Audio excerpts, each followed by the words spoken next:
But as you might have detected, not a natural Scouse or Liverpool or Lancashire accent. I'm originally from County Armagh.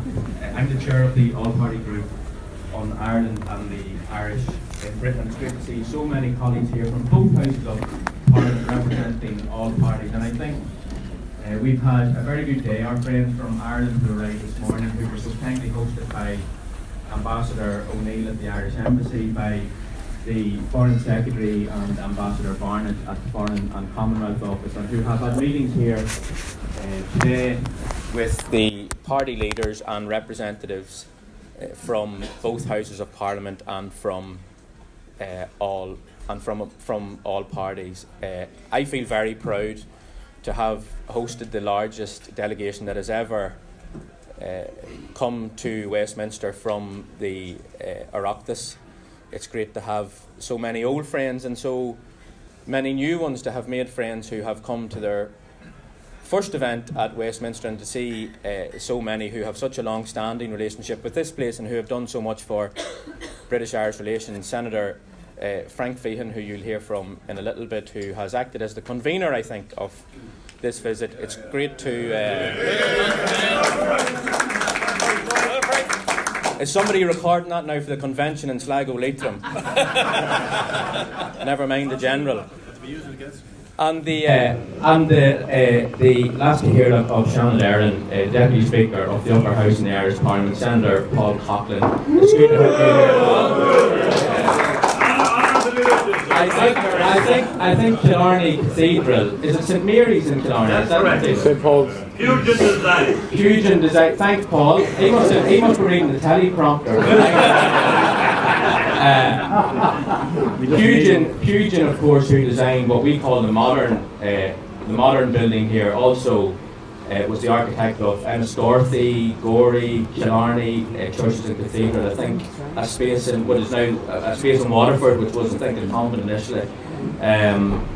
And so, look, there are great connections between Ireland and Britain, but also between Westminster and Ireland. And we hear a lot about the great relationship between our two countries, but today was a chance for us as Westminster parliamentarians to show you as Irish parliamentarians the proud and strong links between this place. As we arrived in Parliament today, we walked through St Stephen's Hall where the statue of Henry Grattan stands. We went to the committee corridor to see where the bust of Parnell is, and I think certainly what I felt was quite a moving moment. We took time to sit in Committee Room 15, which of course in December 1890 was the room in which the Irish Parliamentary Party split between the Parnellite and anti-Parnellite factions. And these chances, I suppose, of history mean that ye are all sitting today in Dáil Éireann had the Irish Parliamentary Party not split. Who knows what would have happened in relation to Home Rule. I was particularly pleased to see Eamon O'Keefe as part of this delegation. Eamon is Eamon de Valera's grandson. Eamon de Valera was elected to the British House of Commons 100 years ago this year in a by-election for Clare.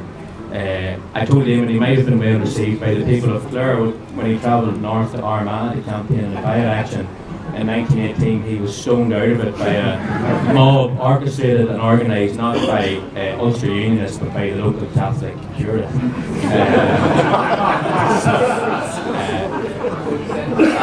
And we'll see how that works out for you now during the forthcoming referendum in Ireland as well. He got a warmer reception in my own constituency in St Helens North in Earlstown, which is a centre for the Irish community there, which has a long industrial history where the Vulcan locomotive was built, and which we feel is the birth of the railways in this country. And he made what local people described as an electrifying speech, and they were so honoured that he would stop in Earlstown, a town between the great cities of Liverpool and Manchester, and make such an impromptu speech. I don't think there's anyone here from St Helens North except my immediate predecessor, Lord Dave Watson, and I don't think he's going to tell anybody. But the only reason he made the speech at Earlstown was because the train broke down and he had a couple of hours to kill. Good old Dave, whatever else you say about him, he was nothing if not clever in his use of opportunities, which is itself a clever way of saying opportunistic. look, it's great to have so many of you here. I want to thank CHAMP, the cross-party organisation that does so much work. This is a reciprocal visit from the one that we made to Dublin last year. CHAMP, I think, have become a very important presence in the life of both this place and in relations between our two countries and the work that they do. I think bringing politicians together, because at governmental level and structurally there are a lot of links. Part of this is about people getting to know and understand each other and their perspectives, and I think that's more critical now than ever. Camlough and the Irish Post have been great friends of Irish parliamentarians, but also the community here, and of course Tourism Ireland, who have a long-standing presence here and through events that they've done at Westminster, and who are working hard to foster good relations, namely through the form of people leaving my constituency and visiting Ireland to spend their money.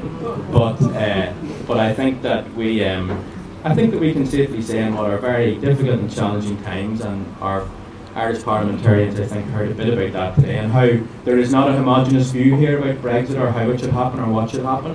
There is huge concern amongst those of us who have an interest in Ireland, who are friends of Ireland and who are Irish, about the form that this is taking and where it leads to. And I think it was good to hear that today from a range of different senior politicians, and I hope the engagement will continue. You're welcome here any time. Frankly, I think you're here more than me. And working hard together to start these receptions by addressing the High Commissioners of our respective countries, no doubt. Frankly, but look, it's a real privilege for me as an Irishman and as a British Member of Parliament to welcome you all here, to thank you for your friendship, your cooperation and your commitment to developing and deepening relations between Ireland and Britain, and allowing us, the communities we represent and the peoples and traditions that we come from, to move forward together, I think, despite challenging times, and long may that continue.